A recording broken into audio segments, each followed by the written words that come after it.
Semesti orang-orang yang tak kahwin lagi takut tengok podcast kita ni.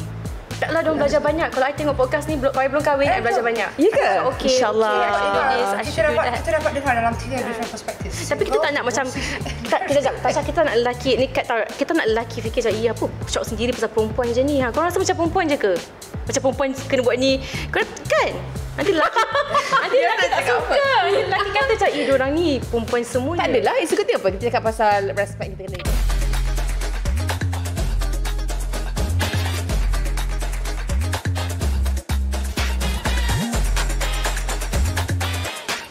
Nora busy dengan banyak benda dalam hidup dengan personal. Memang banyak. Saya tak busy sangat because now memang fokus dengan masalah yang menimpa saya iaitu rumah saya. Rumah yang tak habis-habis tu.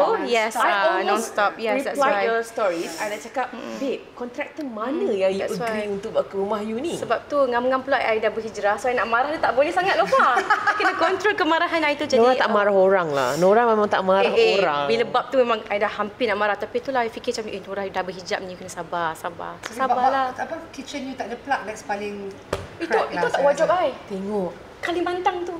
Macam mana?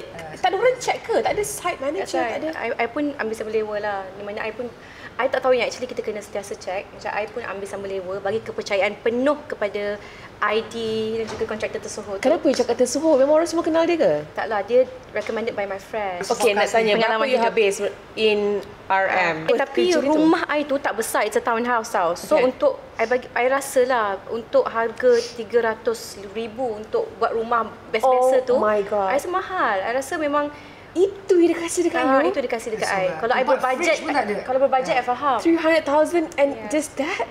And the best part, I bagi je semua dah.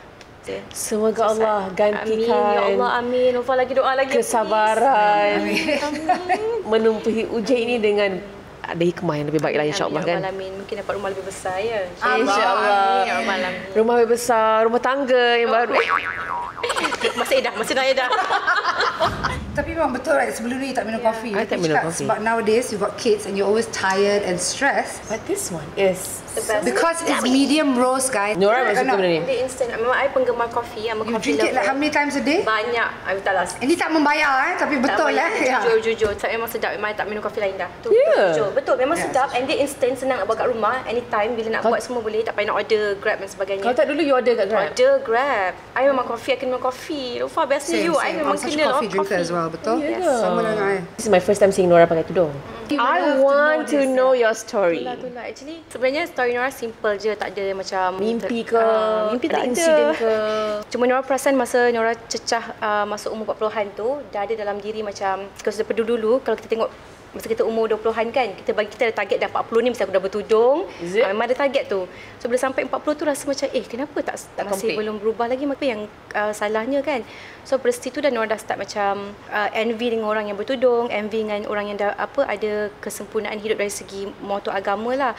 So Nora macam dah okay. Dan slowly Nora pergi kelas tadabbur yang dibuat oleh Baitul Rahmat. So bila balik dari kelas tadabbur tu rasa macam malu bila diri masih tak berubah. Macam tu lah ada tanam sifat rasa tak bersyukur tu. Tapi sebelum penceraian tu memang Nora dah start berdoa pada Allah lah. Instead of Nora doa pasal rezeki kan, Nora lama tak berdoa pasal benda tu. Nora hanya berdoa kepada, Ya Allah, I nak mencintaimu, I nak Allah cintai juga, make me closer to you, sampai I hafal Allahumma inni as'aluka hubak wa hubba ma yuhibbuk wal amal alladhi yuballighuni hubak. Sampai hafal lah every day. I hafal. I cakap, Ya Allah, memang I tak nak benda lain dah. I nak concentrate dengan Allah, I nak cinta Allah. I cakap, Ya Allah, tolong I. So every day I kan doa tu non-stop, memang non-stop. So bila I think for years lah macam tu, masa umur 21, 22 tu kan. So bila jadinya penceraian tu, memang I fokus memang Allah pemudahkan penceraian tu. Penceraian tu jadi dalam masa yang singkat, tapi masalah tu dah berlalu lama. I cakap tak apa, I redha kalau and then 2 hari selepas keluar mahkamah tu, Nat terus masuk hospital tau. So bila dalam operation room tu, dia basically dekat je macam kat situ, pintu operation room yang dia masuk tu. So I kat sini je. I was alone tau. So I tengok je pintu tu. So first time dalam seumur hidup I tatap pintu selama 2,5 jam. Seumur hidup I tak pernah. Not even looking at your phone semua? Tak ada. I tengok je pintu tu, I nangis 2,5 jam. I nangis. So, I tak nak ingat moment tu sebenarnya. So scary. Sedih. At that part also, that's when you dalam masa I tengok 2,5 jam tu, I doa ke Allah, cakap, Ya Allah, I rasa ini dugaan ni mungkin untuk I cakap kan, mungkin sebab I tak tak menjadi apa hamba-Mu yang inilah yang beriman. Nak cakap kan memang that was a turning point lah. That was sebab memang dah ada in you went for classes, you menang, you berdoa, and then on top of that ada this big incident happen depan mata you, and you were there and you were alone with that person. That's benda tu macam betul-betul hit you, and you buat sepenuh hati. And I fikir kalau kan macam ni rasanya sakit kan kita kehilangan orang ex-husband kita. What if kalau Allah duga I dengan lebih besar, anak I ke, na'udzubillah kan, masa mungkin tak boleh tanggung. Masa tu semua I terfikir, orang kata Allah akan beri ujian pada kita, dugaan pada kita dengan apa yang kita boleh tanggung kan. Tapi bukannya semua orang, maksud dia sebenarnya ada maksud tersirat bagi I yang boleh tanggung untuk orang yang beriman. Orang tak beriman tak boleh hadap ujian ni, Tasha. Kita will be like depressed. Yes, drugs, betul.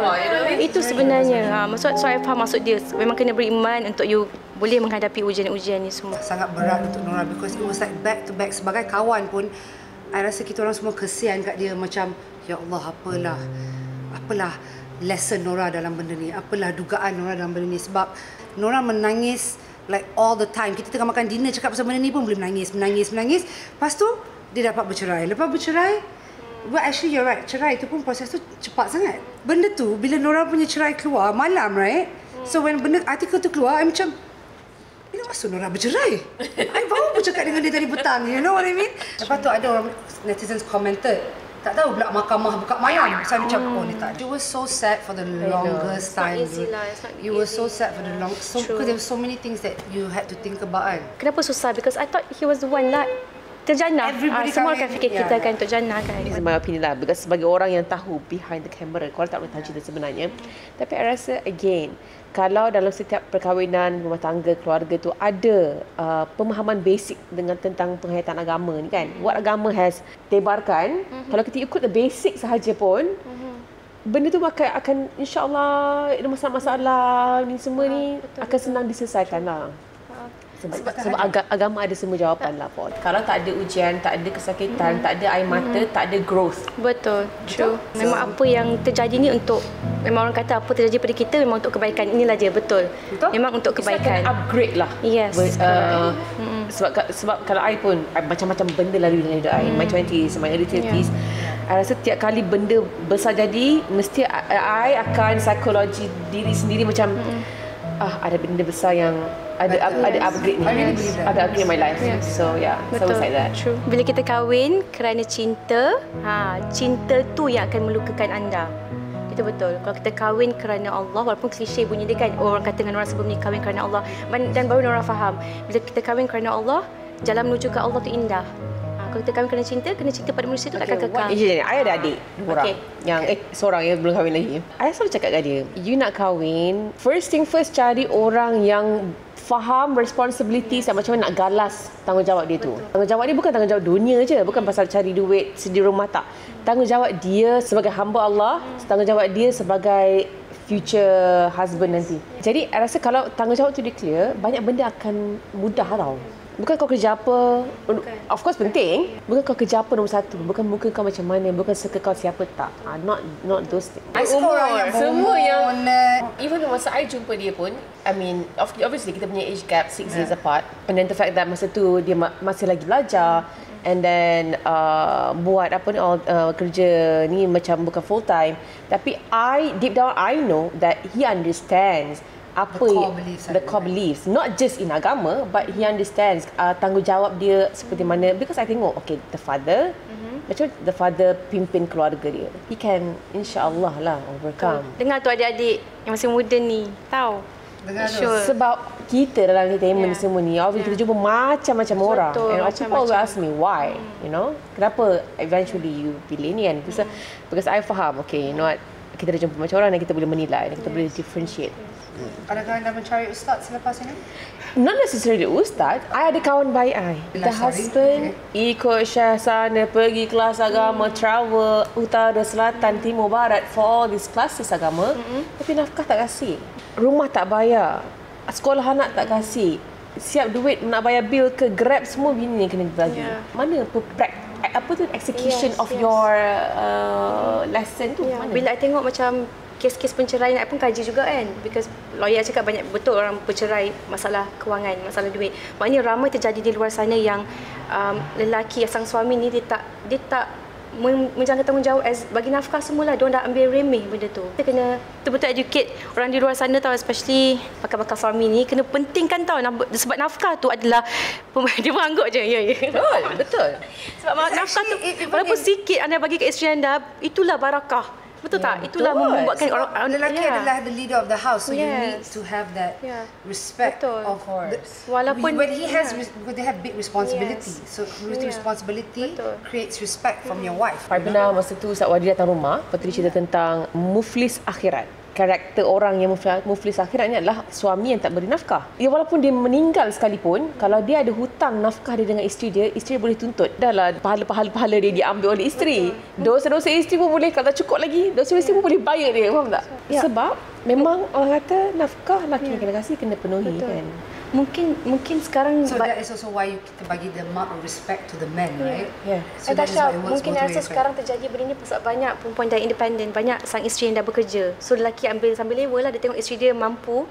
So dia bagi dia tak payah bagi nafkah lah, isteri aku dah mampu. Back to apa Lofa cakap, because diorang tak faham the basic of agama and why are they the most why is a man more respected in a household than a woman. Betul. Kalau macam nak menjadi pimpin, obviously basic-basic yang nafkah tu kena bagi, barulah kita boleh terbit rasa hormat tu.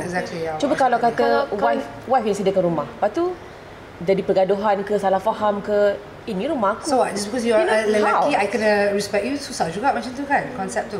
Maksudnya no, I said that kalau you don't follow the rules and jadi pemimpin yang baik because of all these basic things, you tak ikut, takkanlah just because you seorang lelaki saya kena respect you. Tak boleh dah juga. Ada sebab kenapa Allah kata lelaki. Benda tu pun takkan datang ikhlas. You know what I mean? So you akan fake it sekejap, lama-lama bergaduh juga. Betul.